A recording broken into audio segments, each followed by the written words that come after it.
So I just finished watching Dave on Hulu, the show that's loosely based on rapper David Burd, aka Lil Dicky's life and his subsequent rise to fame. I personally really enjoyed the show and I would recommend it to almost anyone. That being said, Dave should be cancelled. First things first, the show is dangerously close to sending Lil Dicky into a time loop where the show eventually makes the show. This will cause the new internal show to begin producing the show, and so on. It's like when you place a mirror in front of a mirror and it just goes on forever.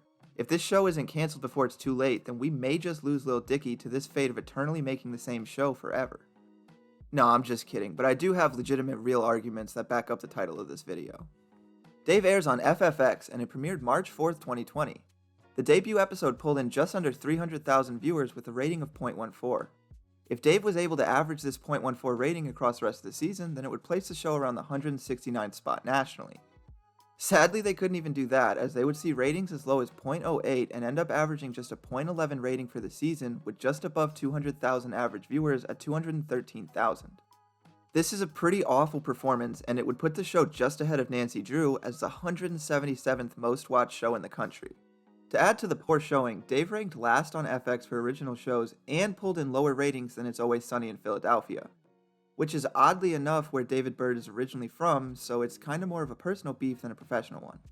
But despite these awful ratings, the show would be renewed for a second season. Surely this is a season the show would blow everyone out of the water ratings-wise, right? Well, it's just not. On the contrary, the show actually sees a huge drop-off in viewership, losing above 35% of their concurrent viewers.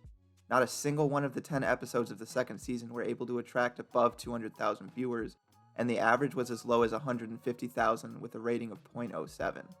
This is such a low rating that it doesn't even chart nationally. Like, there are no shows under a tenth of a point, and Dave pulled down a rating 30% below that. To go along with this, the show is still the lowest rated show on all of FX during its second season. It ranked lower than Sunny, Archer, and Atlanta, and the only real accomplishment the show made was never falling below 100,000 viewers, but even that's really nothing in the long run. So now I've gone through the first two seasons of the show, and everything I've shown just solidifies the idea that this show should be cancelled, and it actually raises the question of how they even got a second season in the first place. I mean, how can a show that's continuously been one of the lowest rated shows on its network, while also failing to place nationally, continue to get renewed year after year? Well, the answer is that I've been purposefully leaving something out this entire time, and it's actually a pretty major aspect of a show's actual viewership count, and it's actually the main reason I don't normally review modern shows. It's that these ratings don't account at all for viewers streaming the show through Hulu. The first season of the show only received a 0.11 rating with 213,000 viewers per episode, right? But for streaming, the show averaged a staggering 4.8 million viewers per episode in the month of April 2020. That's over 20 times the number of viewers who tuned into the live broadcast, as well as a 25% increase from the prior month where the show pulled in 3.6 million viewers per episode. These streaming ratings place the show as the second most streamed show for FX, sitting just behind fellow artist Donald Glover's hit show Atlanta, which averaged 5.2 million viewers in that same time. These two shows both performed very poorly when it came to their Nielsen ratings, only to turn in stellar streaming numbers which blew these ratings out of the water. Dave isn't episodic, where you can just jump in anywhere and follow along easily. It's an uncomfortable journey that you really can't understand what's going on unless you've been there from the beginning. This means that since the averages are somewhat consistent from episode to episode, the majority of people who start watching the show end up making it through at least the first season. This also means that increasing its viewership by 25% means that the show has actually been seen by a lot more people than just that, because most of those 3.6 million viewers from March aren't going to be rewatching the show in April, meaning that a lot of unique viewers are circulating in and out constantly. And this is another issue that arises with streaming viewership ratings, because that's as deep as I can look into them. I have no idea how many of the 3.6 million viewers from April actually did rewatch the show, and I don't know how many unique viewers there were, or how much of the show they watched, or which episode was the most watched. None of it. All I have is a surface value of 3.6 million viewers in March, and 4.8 million in April. Because of the popularity of streaming, most shows after like 2015 are going to chart horribly in the Nielsen rating system, and for this reason, I've mostly avoided them up until now. The vast majority of people who still watch cable are older audiences, and Dave is clearly marketed to a younger demographic than, say, NCIS or CSI. This causes the live TV ratings to be pitiful because the majority of young adults use streaming to fill their TV needs. This means that unless streaming services get a lot more transparent with their viewership analytics, it's going to be pretty tough to compare shows based off of viewership totals, which is basically the only thing I do here. I mean, the only reason I'm even doing a video about Dave in the first place is that I really liked the show and I wanted to talk about it, and because I was curious how it performed. which is the case for almost all of my videos, but it just makes me sad not to be able to see the full picture because of the secrecy of Hulu. The issue for people like me who love statistics is that I can't actually see any statistics because Hulu and other streaming giants are notoriously secretive when it comes to their actual viewership analytics. Dave is a prime example of this.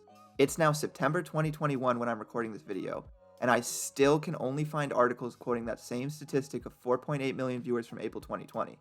This means that in the over a year since, nothing has been made public about the show's ratings in any regard. To add to that, like I already said, even these values are kind of abstract because I can't really see anything about them beyond their totals. There's nothing for me to dissect, I can't compare it to other shows because I have literally no idea how the majority of shows performed in April or March of 2020, and I have no data on Dave since then to even compare the show to itself. This makes it really tough to rank the show as I have no idea how many people watched the second season on Hulu, just that according to FX and Hulu, it's been a massive hit. Which tells me absolutely nothing. I mean, if not for the random leak that almost 5 million people watched on Hulu, which the only source I've found for this number is a Variety interview with David Burd himself, so I don't even know how solid that figure is, I'd tell you right now there's no way Dave will ever get a third season. Now, that being said, and putting my personal problems with the streaming industry aside, I'm almost certain that a third season is on the horizon for David Burd. The show has dominated streaming services and has only improved on its successes on the platform as time has gone on. And this is why I honestly think streaming is so cool despite my prior reservations about it. Because as far as traditional television is concerned, Dave is a failure. I already went through the ratings, and they said everything. Less than 200,000 people tuned into the show during its live run on TV, and at times it had almost under 100,000 viewers. But on the other hand, almost 5 million people are watching it on their own schedules on Hulu. I mean, without streaming, the show would never have made it as far as it has, let alone be allowed to thrive in this type of manner. And that's all I've got. I really did enjoy Dave, and I can't wait for the eventual third season. I mean, I think I'm seeing the signs. I hope I am. If I'm really just misreading all of these signs, then I am 100% gonna have a legitimate nervous breakdown at some point very soon. So we'll find out about all of that. But let me know in the comments down below how you're feeling about the show so far. And if it's not too much trouble, why not hit that subscribe button so you can see whenever I upload a new video. I'm trying to stick to at least one video per week, if not more, so stay tuned because I'm going to be pumping these vids out. Other than that, I've been Semantics. Have a great day today, everybody.